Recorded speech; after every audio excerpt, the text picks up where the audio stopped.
Doctor Baba Saheb Ambedkar open university.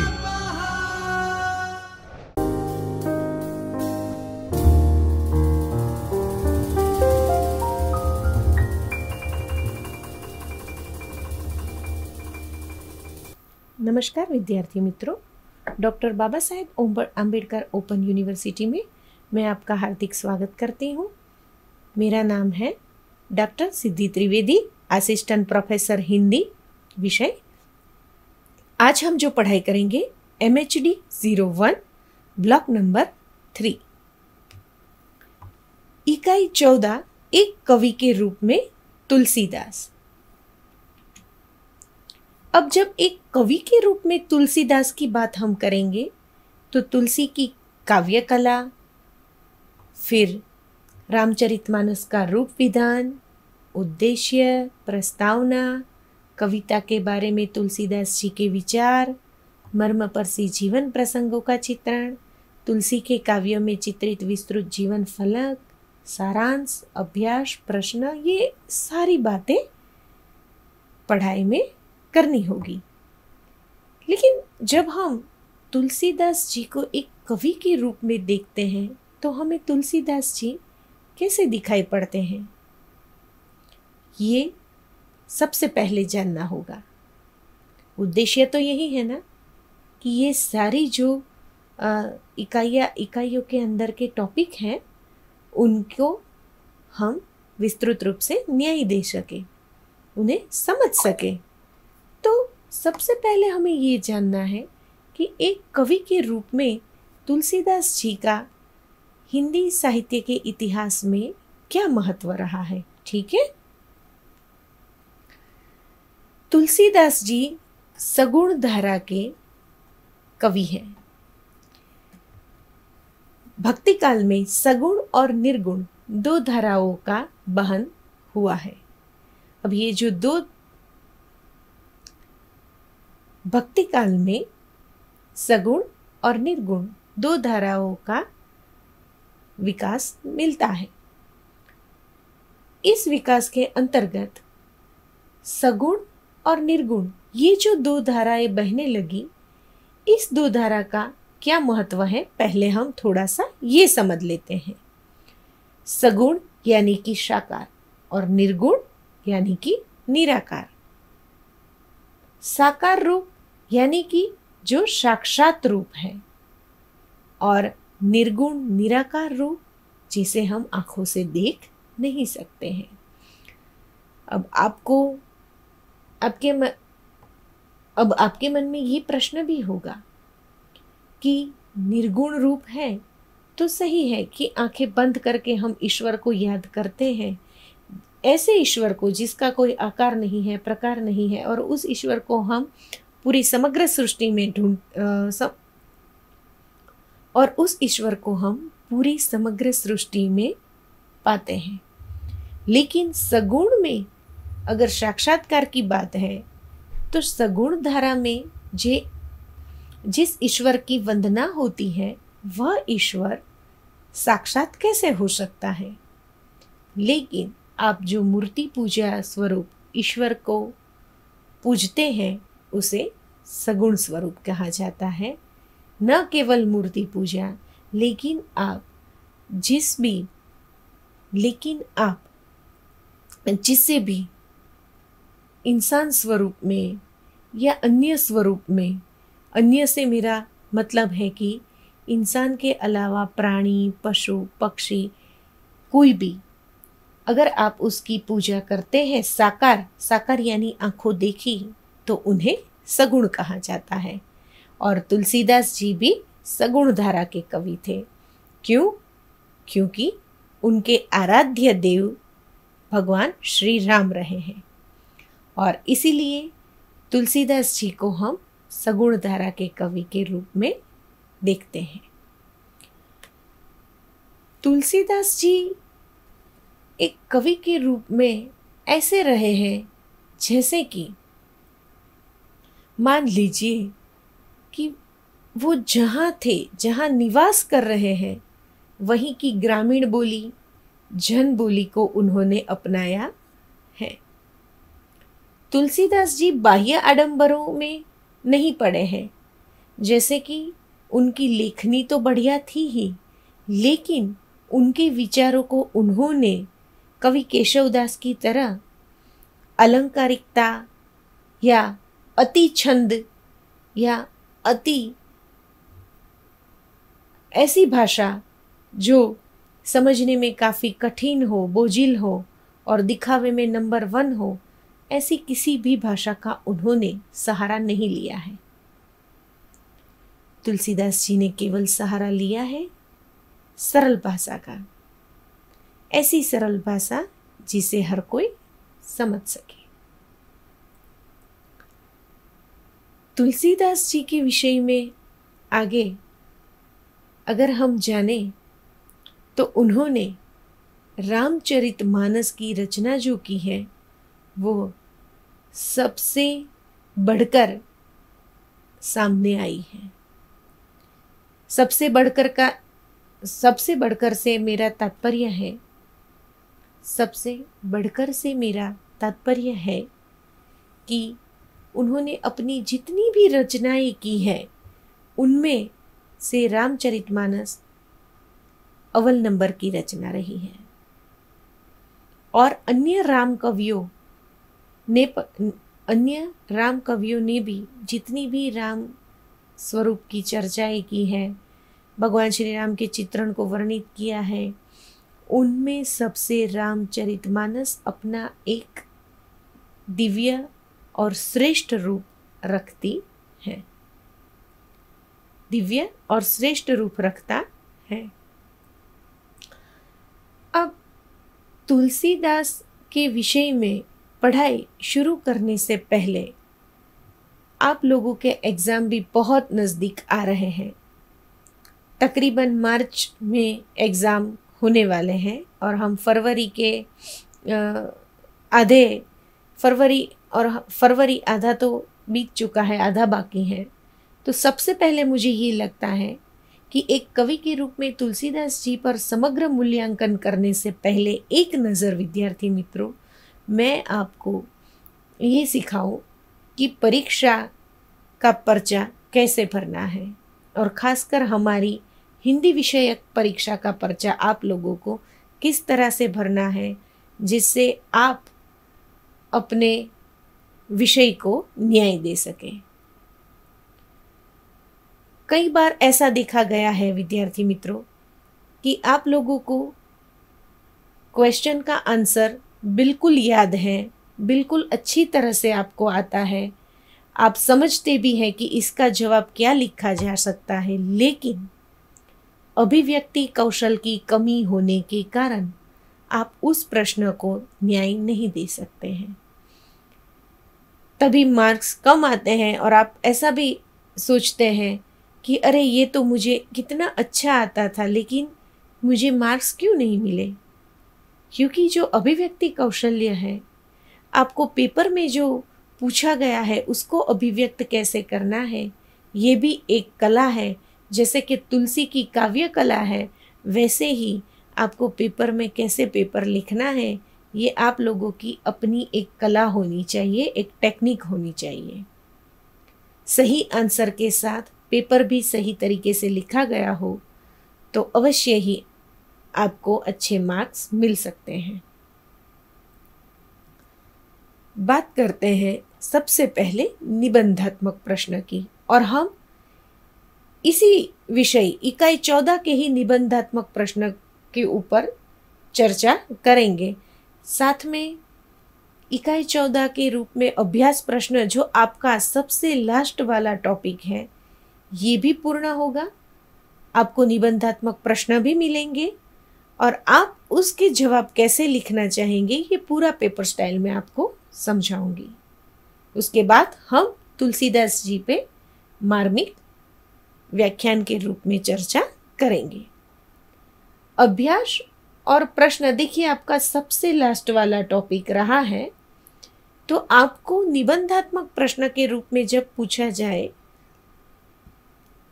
कि प्रश्न 1, तुलसीदास जी के विचार को वर्णित करते हुए तुलसीदास जी के जीवन प्रसंगों का चित्रण कीजिए।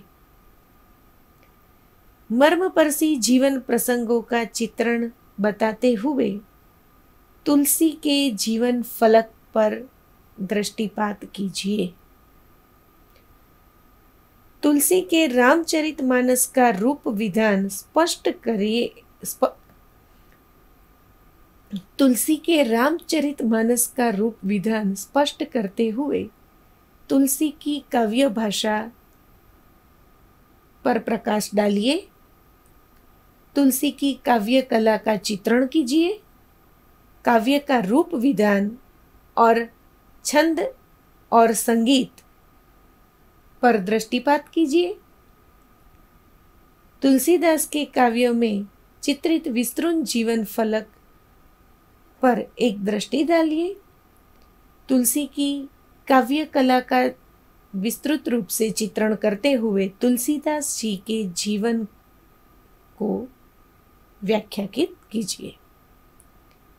प्रश्न कोई भी पूछा जाए तुलसीदास के इकाई 14 को लेकर, आपको ये विषय मन में तय होना चाहिए कि अगर ऐसा पूछा गया है कि कविता के बारे में तुलसीदास जी के विचार को स्पष्ट करते हुए तुलसीदास के जीवन प्रसंगों का चित्रण कीजिए, तब यहाँ पे देखिए 2 प्रश्न इकट्ठे हुए, एक उनके विचार और दूसरा जीवन प्रसंगों का चित्रण। 2 वस्तुएं इकट्ठे होते हुए आपको मुख्य रूप से ये करना है कि पहले आप, अगर आपने अच्छे से पढ़ाई की है तो आपको पता ही है कि ये कितना लेंथी होगा, कितना शॉर्ट होगा। आपको सबसे पहले अपने मन में ये निश्चित करना है कि तुलसीदास जी के विचार हैं तो वो मुझे किस भांति लिखने हैं और जीवन प्रसंग कितने और किस भांति लिखने हैं। अगर ऐसा पूछा गया कि मर्मपर्शी जीवन प्रसंगों का चित्रण स्पष्ट कीजिए, तब आपको उनके सभी जीवन प्रसंगों को टॉपिक वाइज दर्शाने पड़ेंगे। लेकिन ऐसा पूछा गया कि उनके विचार और चित्रण, ये तो मैं एक आपको दृष्टांत दे रही हूँ, ऐसा भी पूछा जा सकता है कि तुलसीदास जी के व्यक्तित्व को स्पष्ट करते हुए उनके जीवन प्रसंगों का चित्रण कीजिए। तुलसीदास की काव्य भाषा को स्पष्ट करते हुए उनके विचारों का चित्रण कीजिए। तो आपको ये तय होना चाहिए कि अगर 2 चीज़ें एक साथ पूछी गई है, कोई भी हो जाए, तो मुझे किस भांति लिखना होगा। चलिए, लिखावट की जब बात आती है तब सबसे पहले आपको अपनी उत्तर वाहिनी में प्रश्न अवश्य लिखना चाहिए। कई बार विद्यार्थी ऐसे तर्क करते हैं कि प्रश्न ना लिखे और सीधा जवाब लिखना शुरू कर दे कि जवाब 1, जवाब 2, लेकिन ये सही नहीं है। जो भी प्रश्न पूछा गया है, प्रश्न तकरीबन 1 लाइन का ही होता है, 10 लाइन का प्रश्न नहीं होता है, तो आपको प्रश्न अवश्य लिखना है। ठीक है, प्रश्न लिखने के बाद आती है बारी उत्तर की। फिर आप लिखिए, उत्तर 1 हो तो 1, 2, 3 जो भी संख्या है। उत्तर सपोज मानिए 1, प्रश्न पूरा 1 लिख लिया, उसके नीचे 1 लाइन छोड़ के उत्तर 1। फिर कोई भी आप निशानी बनाते हो, ऐसी निशानी से फिर लिखिए प्रस्तावना। देखिए, ये इकाई 14 के अंतर्गत भी प्रस्तावना अवश्य है, क्योंकि इंडेक्स में प्रस्तावना होनी ही होनी चाहिए। चाहे आप उद्देश्य ना दे, प्रस्तावना तो होनी ही चाहिए।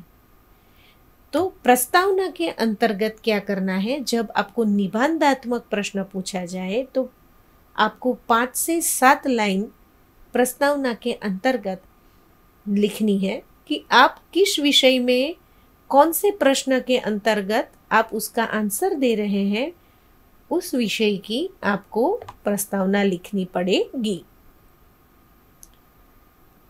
प्रस्तावना के बाद प्रश्न क्या है वो समझिए। अगर प्रश्न ऐसा पूछा गया है कि तुलसीदास जी के व्यक्तित्व को स्पष्ट करते हुए उनके मर्मस्पर्शी जीवन प्रसंगों का चित्रण स्पष्ट कीजिए, तो सबसे पहले कौन सी बात आई?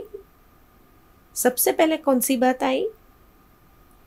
तुलसीदास के व्यक्तित्व की। तो आपको क्या करना है? टॉपिक मतलब कि जो भी आप मैंने कहा सिंबल लगाते हैं वहां लिखिए एक लाइन छोड़ के तुलसीदास का व्यक्तित्व, और उसके अंतर्गत आप आंसर लिखिए। वो पूर्ण हुआ, ठीक है। उसके बाद दूसरा सिंबल लगाइए और लिखिए मर्मस्पर्शी जीवन प्रसंग का चित्रण। फिर उसके अंतर्गत उनके प्रसंगों को लिखिए।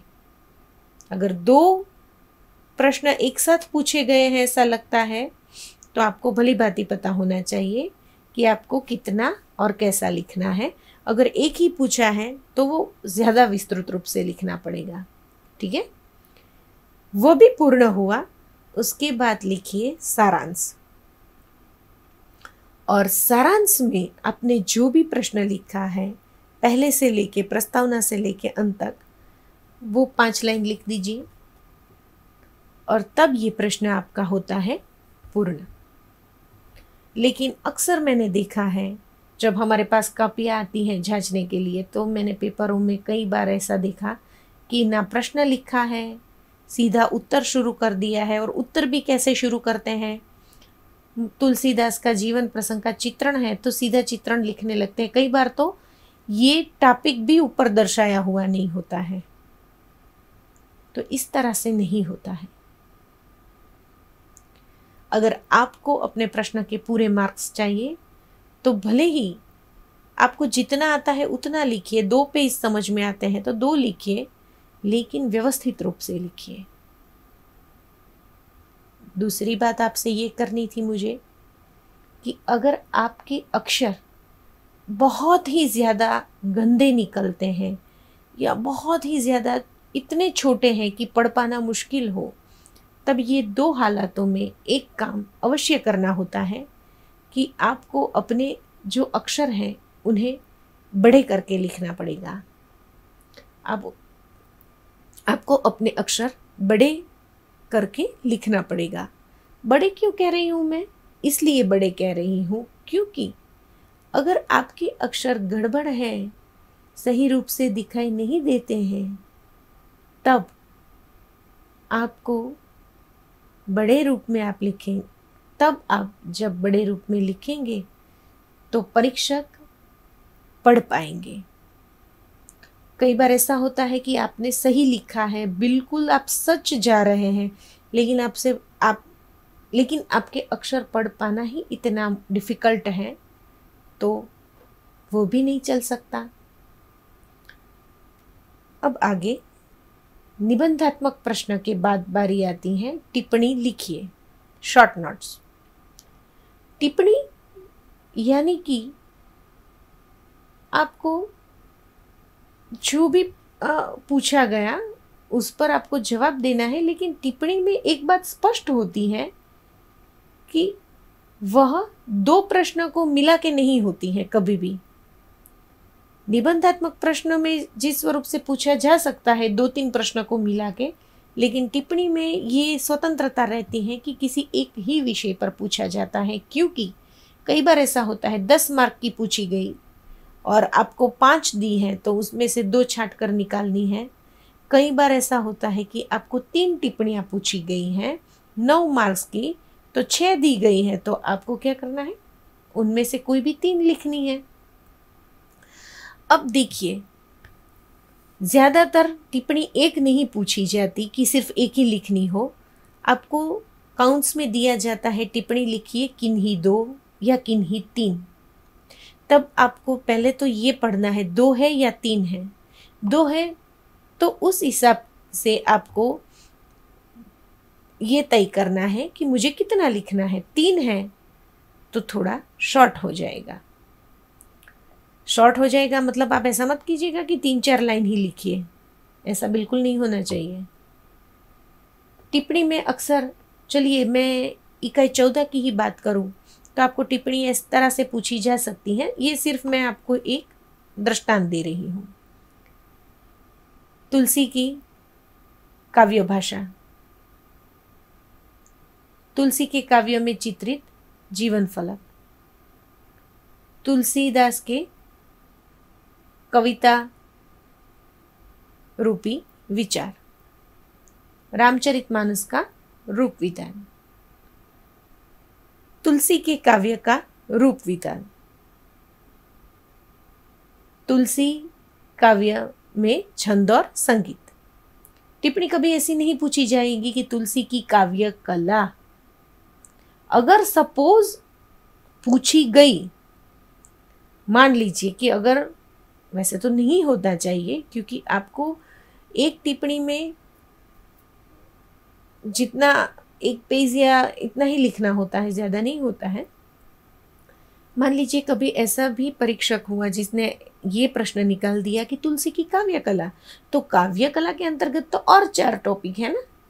तो आप काव्य भाषा के रूप में 2 पेज भरने बैठेंगे, छंद और संगीत में 1 पेज भरने बैठेंगे, फिर काव्य का रूप विधान में 3 पेज भरने बैठेंगे, तो टाइम वहीं समाप्त हो जाएगा। साथ में समय का भी ख्याल रखना है। और ये टिप्पणी है, निबंधात्मक प्रश्न नहीं है कि 6 पेज भर के लिखने हैं, 6 पेज नहीं भरने हैं यहाँ पे हमें। अगर किसी ने ऐसा प्रश्न पूछ लिया कि तुलसी की काव्य कला टिप्पणी के स्वरूप में, तो हम वहाँ 1 से 4 सभी चीज़ों को दर्शाएंगे, लेकिन विस्तृत रूप में नहीं, शॉर्ट रूप में। जैसे कि काव्य भाषा, तो काव्य भाषा का थोड़ा सा परिचय दीजिए, थोड़ा सा परिचय छंद और संगीत का दे दीजिए, थोड़ा सा परिचय काव्य का रूप विधान ये दे दीजिए, और थोड़ा परिचय रामचरितमानस का रूप विधान। टिप्पणी में और एक बात का ख्याल रखना है, वहां नहीं प्रस्तावना लिखनी है, नहीं सारांश लिखना है। कई लोग टिप्पणी में भी ये चीजें लिखते हैं। टिप्पणी ऐसी चीज है कि आप जो भी पूछा गया है पहले वो लिखिए। नंबर 1, अगर पूछा गया है तुलसी की काव्य कला, तो तुलसी की काव्य कला लिखिए, फिर स्टार्ट कीजिए उत्तर 1 और तुरंत स्टार्ट कर सकते हैं। टिप्पणी में हमें कोई प्रस्तावना और उद्देश्य और सारांश, उपसंहार, ये सारी चीजें कहाँ देनी है? ये तो निबंधात्मक प्रश्न में देनी है। ये 2 बातें तय हो गई। अब बारी आती है नंबर 3। नंबर 3 में अगर आपको पूछा गया वस्तुनिष्ठ प्रश्न, तो वस्तुनिष्ठ प्रश्न ही ऐसे हैं जिसमें आप अपने मार्क्स बहुत ही भली भांति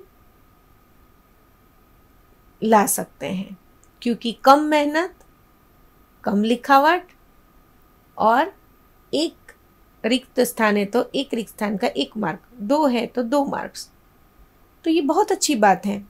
लेकिन सबसे ज्यादा गड़बड़ी अगर विद्यार्थी करते हैं तो वस्तुनिष्ठ प्रश्न में करते हैं। जानते हैं कैसे? सपोज मान लीजिए 10 मार्क्स की रिक्त स्थानों की पूर्ति कीजिए, ऐसा कोई प्रश्न है, और 10 जो दी गई है उनमें से 8 करेक्ट हैं, तो आपके 8 मार्क निश्चित हुए। इतनी खुशी में कि हमें ये सब कुछ आता है, विद्यार्थी मित्रों सबसे ज़्यादा गड़बड़ी कर देते हैं। रिक्त स्थान पूरी पेपर में कहीं लिखते ही नहीं है, सिर्फ रिक्त स्थान का जवाब 1 करके कबीरदास, 2 करके तुलसीदास, 3 करके रैदास। अरे जब आप रिक्त स्थान की पूर्ति के विषय में ये सारे प्रश्न फिल कर रहे हैं तो ये भी स्वरूप ठीक नहीं है, ये भी गलत है। कौन सा स्वरूप सही है कि आप क्या करेंगे? 10 रिक्त स्थान पूछे हैं या 5 पूछी है रिक्त स्थानों की पूर्ति कीजिए, तो पहले उनको पेपर में लिखिए, कंपलसरी लिखना चाहिए।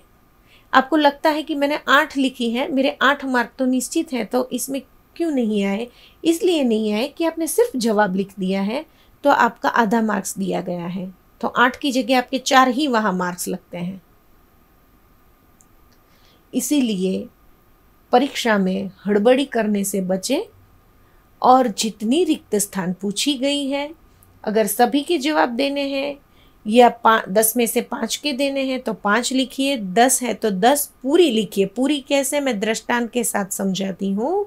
अगर पूछा गया, एक दृष्टांत है कि तुलसी की काव्य कला का सबसे उत्तम रूप खाली जगह यानी कि रिक्त स्थान है। क्या आएगा? छंद। तो सिर्फ हमें ये नोट नहीं करना है नंबर 1 छंद, नंबर 2 अलंकार, ऐसे नोट नहीं करना है।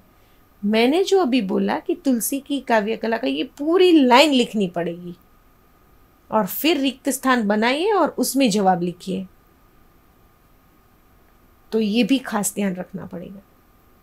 फिर पूछा जाता है कि सही के आगे सही और गलत के आगे गलत का प्रश्न चिन्ह बनाइए। तभी भी क्या करते हैं? यही जो मैंने अभी कहा। अगर पूछा जाता है कि तुलसीदास जी निर्गुण काव्यधारा के कवि थे, नंबर 1, तो हम झट से उत्तरवाही में लिखेंगे नंबर 1 गलत, नंबर 2 सही, नंबर 3 सही, नंबर 4 गलत। तो सेम ये सिचुएशन यहाँ भी आके खड़ी रहती है कि अगर 5 मार्क्स हैं तो 2.5 मार्क्स मिलेंगे, 10 हैं तो 5 मिलेंगे, क्योंकि आप पूरी लाइन ही नहीं लिखते हैं। प्रश्न पेपर में प्रश्नों का उतना ही महत्व है जितना कि उत्तर का महत्व है। ये बात स्पष्ट रूप से समझनी पड़ेगी और सारी चीजें व्यवस्थित रूप से लिखना है। फिर अगर सही जोड़ मिलाइए पूछा गया तो वो पूरी जोड़ लिखिए ना, क्यों नहीं लिख रहे हैं? पूरी जोड़ लिखनी चाहिए। पूरी जोड़ लिखिए और उसके नीचे दीजिए कि नंबर 1 तुलसीदास इक्वल सगुण धारा, कबीरदास इक्वल निर्गुण धारा, कृष्ण भक्ति काव्य सगुण धारा। तो इसी तरह आंसर देना होता है। दूसरी एक बात मुझे आपसे करनी थी कि आप लोग